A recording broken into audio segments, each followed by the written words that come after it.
Iran US സമാധാന ധാരണ മണിക്കൂറുകൾക്കകം യാഥാർത്ഥ്യമാകുമെന്ന സൂചനയുമായി US state secretary Marco Rubio. ലോകത്തിന് ഒരു നല്ല വാർത്ത ഉടൻ പ്രതീക്ഷിക്കാമെന്നും മാർക്കോ റൂബിയോ പറഞ്ഞു. ചുരുങ്ങിയ പക്ഷം ഹോർമൂസ് കടലിടുക്ക് തുറക്കുന്ന കാര്യത്തിൽ അന്തിമ തീരുമാനമുണ്ടാകും. ഇറാന്റെ ആണവായുധ നിർമ്മാണം സംബന്ധിച്ച ആശങ്കയിൽ നിന്ന് ലോകത്തിന് മോചനം ലഭിക്കുമെന്നും അദ്ദേഹം പറഞ്ഞു. ആദ്യം ആ വാക്കുകളിലേക്ക്. There is the possibility that over the next few hours, the world will get some good news, at least with regards to the Straits and with regards to a process that can ultimately leave us where the president wants us to be. And that is a world that no longer has to be in fear or worry about an Iranian nuclear weapon. And so I do think there's some good news on that front, but not final news on that front. Aison Jose ചേരുന്ന വാർത്തയുടെ കൂടുതൽ വിശദാംശങ്ങളുമായി. Aison, Iran US സമാധാന ധാരണ യാഥാർത്ഥ്യമാകുമെന്ന സൂചന US state secretary Marco Rubio നൽകുമ്പോൾ തികച്ചും ആശ്വാസകരമായ ഒരു വാർത്ത എന്ന് തന്നെയല്ലേ പറയേണ്ടിയിരിക്കുന്നത്? ഇനി എന്തൊക്കെ നമുക്ക് പ്രതീക്ഷിക്കാം നല്ല കാര്യങ്ങൾ?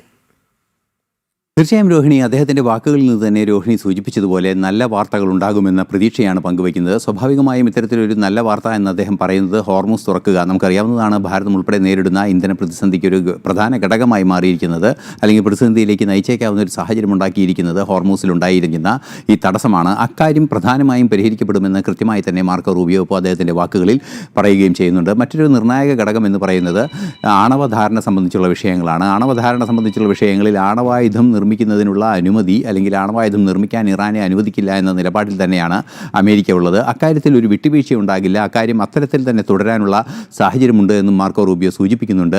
തീർച്ചയായും വലിയൊരു പ്രതീക്ഷ നൽകുന്നൊരു സാഹചര്യം ഉണ്ടാകും. ചുരുങ്ങിയ പക്ഷം ഹോർമൂസ് തുറക്കുന്ന കാര്യത്തിലെങ്കിലും അന്തിമ തീരുമാനമുണ്ടാകും. മണിക്കൂറുകൾക്കകം അത് പ്രതീക്ഷിക്കുകയും ചെയ്യാമെന്നാണ് പറയുന്നത്. അതുകൊണ്ട് തന്നെ ഇന്ന് രാത്രി ഏറ്റവും നിർണായകമായ ഒരു ദിവസമാണ്. നിർണായകമായ മണിക്കൂറുകളിലൂടെ കടന്നു പോവുകയാണ് എന്നാണ് മനസ്സിലാക്കാൻ സാധിക്കുന്നത്. പ്രധാനമായും എടുത്തു പറയേണ്ടത്, ഇന്ന് രാവിലെ ഇത് സംബന്ധിച്ച് ട്രംപിൻ്റെ ഒരു ട്വീറ്റ് പുറത്തു വന്നിരുന്നു, അല്ലെങ്കിൽ സമൂഹ മാധ്യമത്തിൽ അദ്ദേഹത്തിൻ്റെ ഒരു കുറിപ്പ് പുറത്തു വന്നിരുന്നു. വിവിധ രാജ്യങ്ങളിലെ സൗദി അറേബ്യ, ഈജിപ്റ്റ് ഉൾപ്പെടെയുള്ള ഗൾഫ് രാജ്യങ്ങളും, ഈജിപ്റ്റ്, ജോർദാൻ ഉൾപ്പെടെയുള്ള രാജ്യങ്ങളും ഇസ്രായേൽ പ്രധാനമന്ത്രിയുമായും അദ്ദേഹം ടെലഫോണിൽ സംസാരിച്ചിരുന്നു. ഈ സംസാരിച്ചതിന് ശേഷം അദ്ദേഹം സമൂഹ മാധ്യമ കുറിപ്പിലും സമാന രീതിയിലുള്ളൊരു മറുപടിയാണ് എഴുതിയത്. ധാരണയിലേക്ക് എത്താനുള്ള സാധ്യത വളരെയധികമുണ്ട് എന്ന് തന്നെയാണ് അദ്ദേഹം അറിയിക്കുകയും ചെയ്തത്. പാകിസ്ഥാൻ്റെ മധ്യസ്ഥതയിൽ വീണ്ടും അടുത്ത റൗണ്ട് ചർച്ചകൾ നടക്കുമെന്നും അറിയിച്ചിരുന്നു. ആ ചർച്ചകളെല്ലാം തന്നെ സാധ്യമാകുന്ന ഒരു മണിക്കൂറുകളിലൂടെ കടന്നു പോകുന്നു. ഒരു പക്ഷേ ഇന്ന് രാത്രി തന്നെ ഒരു അന്തിമ തീരുമാനത്തിലേക്ക് കാര്യങ്ങൾ എത്തിയേക്കുമെന്ന സൂചനയാണ് ഇപ്പോൾ മാർക്കോ റൂബിയോ ആവർത്തിക്കുകയും ചെയ്തിരിക്കുന്നത്. രാവിലെ തന്നെ ട്രംപ് നൽകിയ സൂചന മാർക്കോ റൂബിയോ വീണ്ടും ആവർത്തിച്ചിരിക്കുന്നു.